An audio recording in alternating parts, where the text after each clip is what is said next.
you guys, as accomplished and as experienced as you are, get in the trenches with somebody, as you point out, like me, who had no real estate background.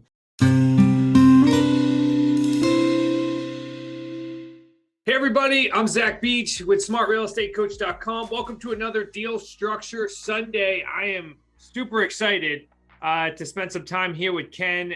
Ken, who actually just got his first creative financing deal. It's been quite the journey since I originally met Ken. I know you heard of me on another podcast, so I'm going to walk through that here in just a minute. And we're going to talk about how he was able to right now acquire a creative financing deal worth about $869 or plus $1,000 with little to no money down right now. If you are not subscribed to this YouTube channel, if you could go ahead and click subscribe, as we have been producing Deal Structure Sundays for years now, where we dial into either our personal creative financing deals or our students or community members. And today we have an amazing ride here with Ken. So Ken, welcome to Deal Structure Sunday. Great to be here. Never knew on that first conversation we had 6 months ago that I'd end up here side by side with you on the video, but it's great to be here. I'm excited. Awesome. I love it. Yeah. So Ken, tell kind of people who you are, what you do, kind of what you did prior to, join the Wicked Smart community. Sure. My name is Ken Shires. I'm in Hillsborough, North Carolina, kind of between Raleigh, Durham, Chapel Hill. I'm retired. I've been retired a couple of years. And to my good fortune, I've run across this wonderful way to occupy myself, have a lot of fun, and hopefully build some things for the family and a legacy. And I'm just having great fun. It's exciting. I was actually at the very end of my first 90 days when I made the contact with this expired listing down in Myrtle Beach. Oh, that's amazing. Okay, so before we dive further into this particular deal, which is awesome, you first taken within 90 days or at the edge of it, which is amazing. What did you do for a living before you ended up retiring? Right, I was an account manager in IT.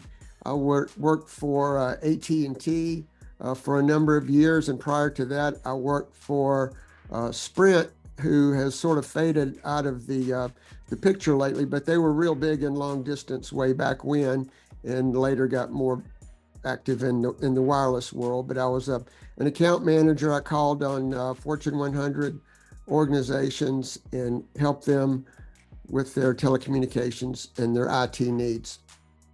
Got it. Awesome. So zero to do with real estate. That's what you tell me. That's exactly right. And then prior to joining the community, have you had any real estate experience? No, I did decide to get licensed in North Carolina, but I'm not associated with a broker. And without being associated with a broker or continuing my education with the Real Estate Commission, I can't really do too many deals under that license. But that's not why I did it. I did it for credibility and for knowledge.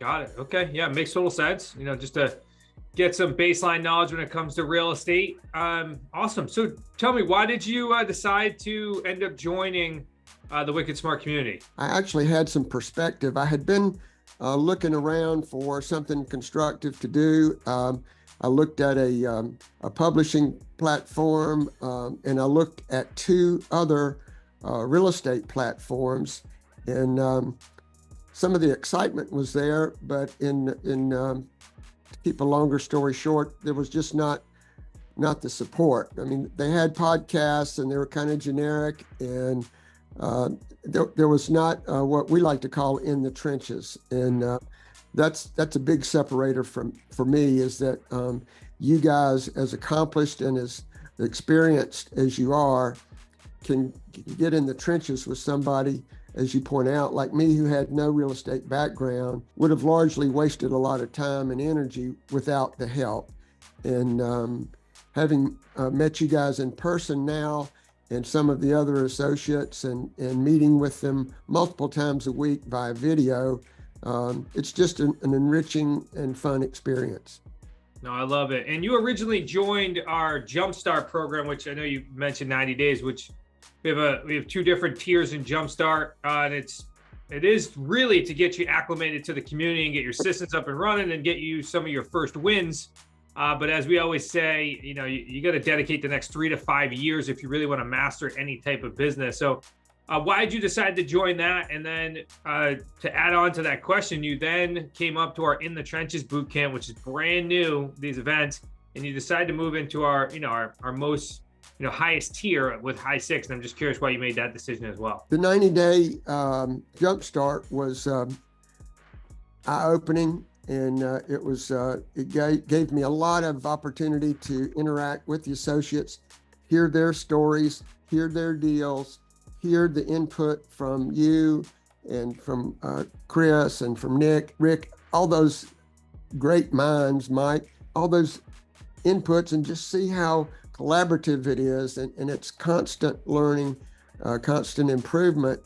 And then when I had the chance to go up to Newport late last month, meet you guys in person, it was a kind of a surreal experience after all the videos and everything. And it just, not that I was doubting it, but it just reinforced the fact that it's real.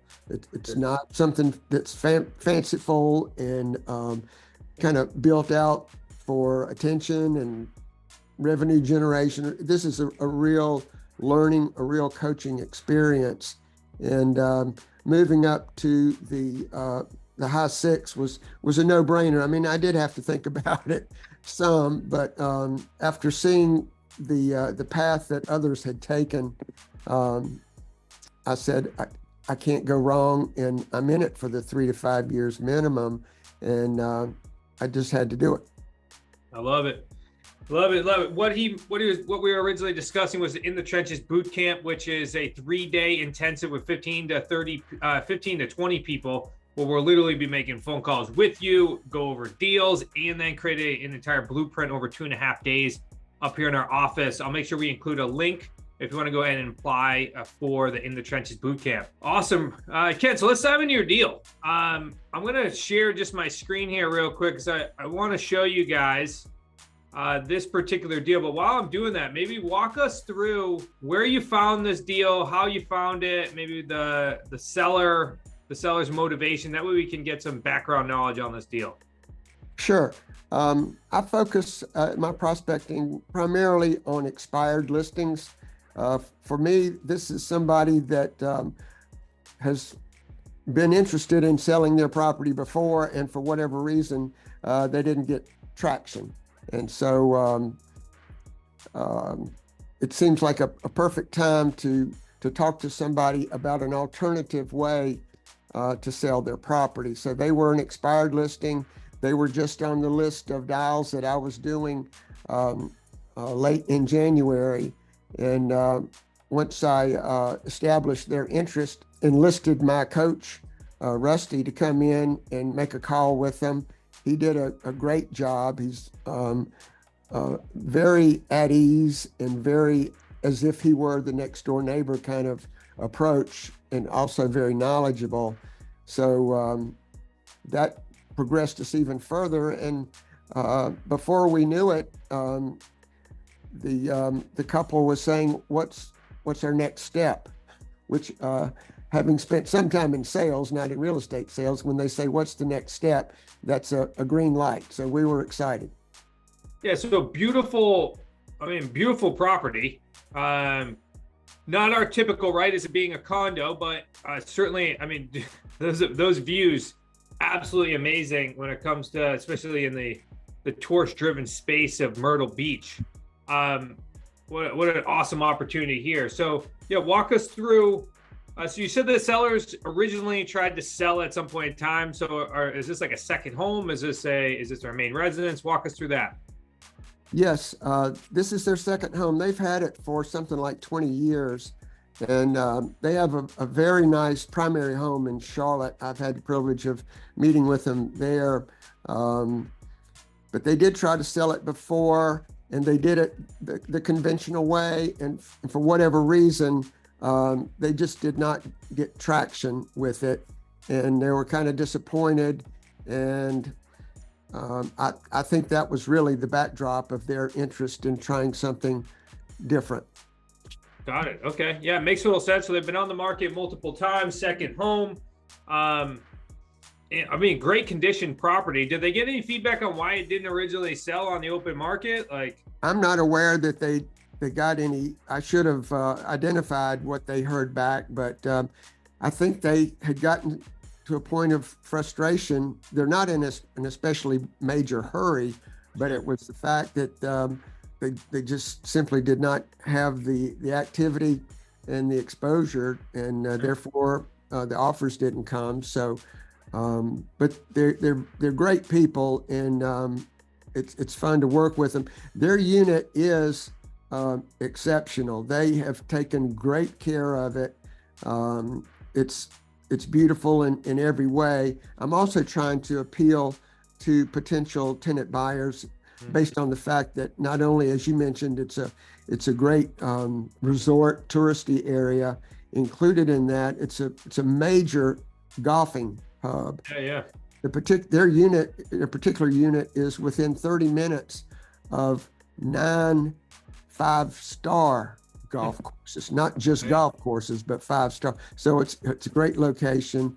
And as you mentioned, the scenery is gorgeous, and they could see from the interior, it's very nice. Yeah, no, I've been there, as I was explaining to Ken offline. I've been there at one of my best friend's bachelor parties. Needless to say, I didn't remember too much of Myrtle Beach, but it was a great area. Certainly a great area. I know tons and tons of golf courses. So it's definitely a great opportunity. So then let's walk through the deal. So the deal type, what type of deal is this structure? This is a sandwich deal. So I'm going to stay in the middle the whole way as we take the lease option and go out and get a tenant buyer, which is the stage we're in right now. So love it. And if this is like the first deal structure video you've ever watched, you've not gone through our quantum leap system. A sandwich lease is simply a lease purchase agreement. So what you're going to do is you're going to go ahead and lock in the seller's equity or agree upon a certain price. You're going to then take over any and all responsibilities of that property. And then you're going to go ahead and have a time frame on which you have to cash out the seller. Then the sandwich comes into place because now we're going to go ahead and we're going to be sandwiched between one lease purchase agreement with the seller and then a sandwich and then another lease purchase agreement or rent to own with our end buyer. So then let's walk through it. What's the current debt on the property? it is $218,700. 18,700. And how much equity are we locking in for the seller? $581,300. So that brings us to a grand total of how much is the purchase price? I don't have those two added together, but they were going to be happy with $800,000. That's what we agreed to on the contract. Yeah, so $800,000 is what we agreed to. And the reason why we lock in the seller's equity, you might be wondering, why didn't we just talk about the purchase price? Because when Ken goes ahead and purchases his property, he's going to make those monthly payments on the seller's behalf on the mortgage, which we're going to talk about here in a second. He's getting the benefit of the principal pay down on this deal. So if we lock in the seller's equity, then as that mortgage balance pays down, Ken's the one that's going to create more profit. We're going to show you that here in Payday 3 in just a second. This property, how long of a time frame do we have? We're going through the end of July. As far as marketing, Yes. because this agreement is contingent upon finding a third-party buyer. Is that accurate? Yes. Okay, so that also is a huge point here. So if you don't have your notepad out, when we're structuring these deals contingent upon finding a third-party buyer, it means that when we show you the actual expenses on the property, Ken is not going to be liable for that payment until he has a buyer in place. And actually, our agreements state that we don't have to make a payment for 30 days after our buyer's in place. So that's how Ken will also be able to structure a first month's rent out of this as well, which will be a huge bonus when I share with the numbers here in a minute. But assuming you take on the property, what's the term for the lease purchase agreement? 42 months. 42 months. Okay, so is that like 36 months with a 6-month extension? Well, it's actually 42 months with 2 optional 6-month extensions. I've been hanging around Rick too long. Yeah. I love it. Okay. I'm just curious, like within that conversation, how did you arrive at the 42 months? I just shot from the hip. I came up with that 48. For some reason, 48 sounded like a lot in this situation, especially with them having been through trying to sell it before. Yeah. So I decided to do about the same thing with slightly different language. Sure. So very scientific, more creative. I love it. Okay. Very good. So then let's, these are going to be all projections. We're currently on the market, and we'll have to bring Ken back once he goes ahead and closes this deal. And let's see how close we are on these projections. So we'll go ahead and make a projection on the non-refundable deposit, which is our payday one, the money that goes directly into his bank account. But before we do that, what are we going on the market for with this condo? After a great consultation with Nick, we decided to go with $869,900. $869,900 is what we're selling it for. Sell Okay. price. Yeah, and Nick, just so you guys know, Nick was mentioned. Nick Prefontaine, my brother-in-law, but also a buyer specialist. Anytime you're in our community and you get a deal under agreement, you're either going to be speaking with one of our coaches or Nick directly, who sold hundreds of these deals via rent to own. So that's exactly what he did with Ken, because Ken's a part of our high six community, which gets direct access to Nick any single time you need to. So they consulted and say, all right, this is the price that we're going at. And then they have a very strategic plan in order to get this thing sold. So with that, then let's walk through our current projection. So what do you have down for your projected payday one or the non-refundable deposit? Well, I'm going with 10%. So Okay. that would be $86,990. $86,990. Okay. Again, if this is the first deal structure you've watched, the non-refundable deposit could come all up front, or it could come over time as well. What it is, it gets credited towards the purchase price. That way we can help these tenant buyers or buyers that need time in order to qualify for loan eventually go ahead and get the home ownership. So that part is credited towards the purchase price. It's basically a delayed cash sale. It's their down payment towards purchasing this property. So this could come in the form of 5% down and then multiple payments over the course of the lease. Could come all up front. As we have seen, as big a down payments as like $93,000, $95,000 all up front. And then we've seen down payments as low as about 3% as well. Okay. What is the monthly payment due to the seller? Like what's the principal, interest, taxes, insurance? Their PITI is $35.63. Is there any HOA that need to be covered as well? Yes, their HOA is $950. $150, which we will pass along to the buyer as well, because they act like and are treated like homeowners. They just do not have their loan in place. Okay. What are we on the market for rent? $37.50. Okay, $37.50, and is that, and then HOA, and does that also include taxes? No, the tax is $708. Okay, plus 708. And then did you and Nick also instruct the HOA as well? We kept that on the side Okay. in our calculations. Got it. So we're going to assume that end buyer is going to pay the $37.50 as a monthly payment, plus the $708, which will pass along the taxes to them as well, plus the $950. Monthly cash flow, what did you guys have calculated? Including the tax, it was $945. 945. Awesome. 945 times, we'll base the projection on 36 months. 945 times 36 is how much in cash flow over the course of those 3 years? Let's see. You need a calculator? I've got one here, stand by. Not only do we have to help you structure these deals, I also got to show you how much money you're going to make. It's $34,020. Okay, thank you for that. Oh, you got it. I'm here to help. So the price premium on this property was $69,990. How much of the $35.63 is principal?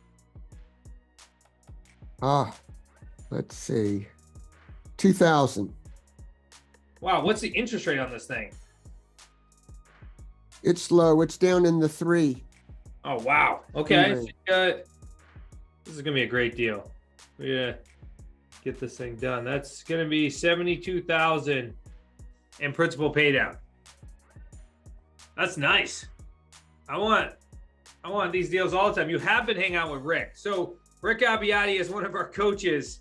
And I mean, he's averaging roughly $100,000 per real estate transaction that he is doing, which Ken is about to enter into that space for his average being his first deal. We had a non-refundable deposit projected at $869,990.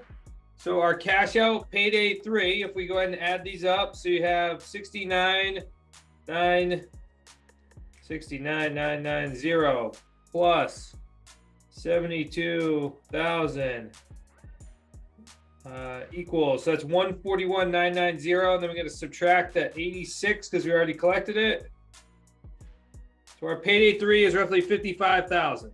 So with that being calculated, if you see it, all I did was take the price premium, add it to the principal pay down, subtract the non-refundable deposit, and that's where I ended up with 55,000. So let's add this all up. So you take 55,000 as your payday 3. Let's add it to payday 2, which is 34,020 plus 86,990 equals 176,101 for a condo in Myrtle Beach.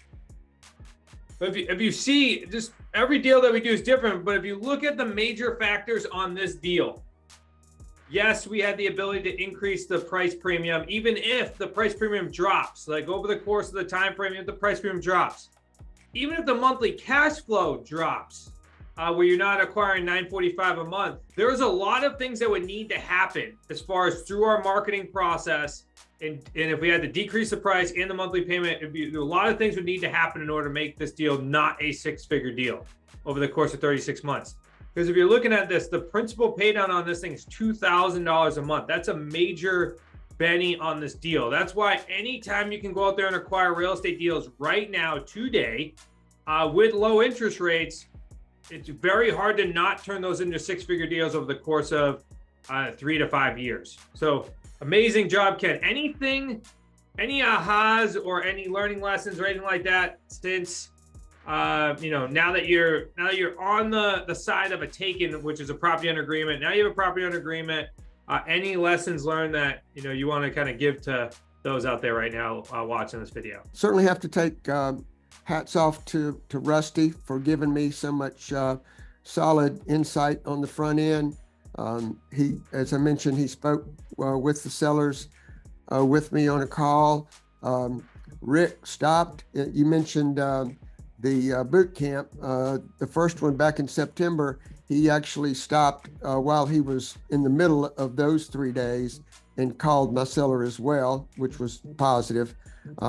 But a lot of things lined up for me, as you can see, that they did not have to worry about where they're going to go after they sold the home. It was an expired listing. They were already sort of queued up to sell it. There's a little bit of reluctance I can tell in letting it go, but they've decided it's the best thing for them. Just the in the trenches from you guys has made a big difference. Love it. Love it. So over the course of this deal itself, and been with us for a short period of time, you had one coach that walked you through and helped you acquire this deal, or getting on the phone with the seller in order to push this deal forward. Then you had another coach be able to jump on a phone call while he was at another event and push this deal forward. And then once you had the deal under agreement, you then had another coach be able to analyze how you're actually going to go ahead and sell this. And that's just all in a day's work. That's right. I've become accustomed to the hands-on, and even though there's a vast difference in my experience and my learning and the skill sets which I'm developing between me and you guys, it's as if I have those skill sets at my disposal, readily at my disposal, because you guys are so available. Well, I'm absolutely looking forward to seeing you go ahead and close out this deal and to create your first deal, but not only your first deal, but your first six-figure deal. and looking to seeing so much success with you here as well. Each and every one of you guys, thanks for joining us here on another Deal Structure Sunday. Again, if you're not subscribed to this YouTube channel, go ahead and hit the subscribe button, as we will keep deals flowing to you each and every Sunday. I did include a couple links at the bottom. Certainly, if you want to meet people like Ken or many more of our other community members, we have our upcoming event, QLS Live, which will be hosted in Boston, which will include the dates in the links below as well. Ken, thank you again for this awesome Deal Structure Sunday, and congrats on your first deal. Thank you, Zach. I appreciate it. It was fun.